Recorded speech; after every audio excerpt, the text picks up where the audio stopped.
আমি হেই হাসিব ওয়াইটি, একদমই সাধারণ একটা ছেলে, কিন্তু তোমাদের এত এত সাপোর্ট আর ভালোবাসায় আজকে আমি এই পর্যায়ে। তো আজকে আমি করতে চলেছি আমার ফেস রিভিল।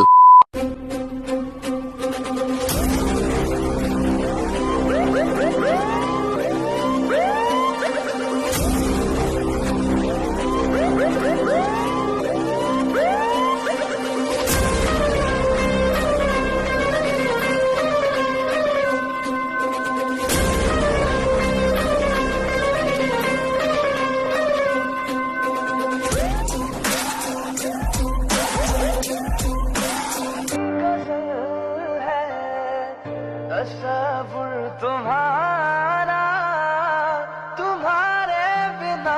তো গাইস, এই হচ্ছে তোমাদের হাসিব ভাই। তুমি তো দেখলা, তোমাদের ফ্রেন্ডদের দেখার সুযোগ করে দিবা না? সবাই ভিডিওটা তোমাদের ফ্রেন্ডদের কাছে শেয়ার করে দাও। আর ভিডিও শুরুতে একটা কথা বলছিলাম, তোমাদেরকে একটা গুড নিউজ দিব লাস্টে। গুড নিউজটা হচ্ছে এই, তোমরা আমার এই ভিডিওটা যে কেউ ইউজ করতে পারো।